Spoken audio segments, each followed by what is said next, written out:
Hello. तर आजचा विषय होता पीनट बटर.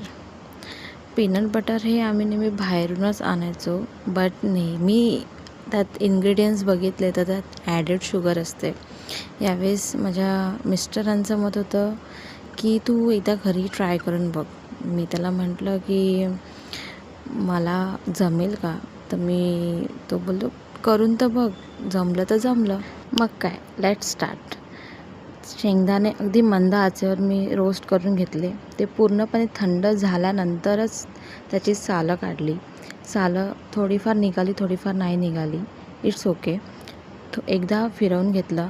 थोडा त्याला चंकी पीनट बटर हवं होतं, म्हणून मी थोडा त्याचा पोर्शन काढून घेतला. त्यामध्ये थोडे नटी फ्लेवर यायसाठी. आणि हे ना थोडं मीठ घालून आपण जस्ट फिरवत राहायचं आहे मिक्सरमध्ये. एका स्टेजनंतर थोडं त्याच्यामध्ये तूप टाकायचं.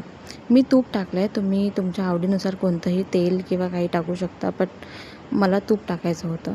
आणि मी थोडं फ्लेवरसाठी म्हणून थोडं अनस्वीटेड कोको पावडर टाकली आहे आणि ते खूप छान लागतं आहे. आणि हा दुसरा डबा आहे. त्याच दिवशी मी फर्स्ट टाईम ट्राय केला तर मला आवडलं आणि त्यामुळे माझे मिस्टर बोलत होते की अजून बनव, म्हणून मी हा सेकंडवाला डब्बासुद्धा बनवला आहे आणि खरंच खूप छान झाला आहे. मी त्यांना खायला दिलं आणि त्याला खरं आवडलं.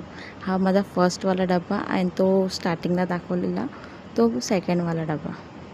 चला बघू त्याच्या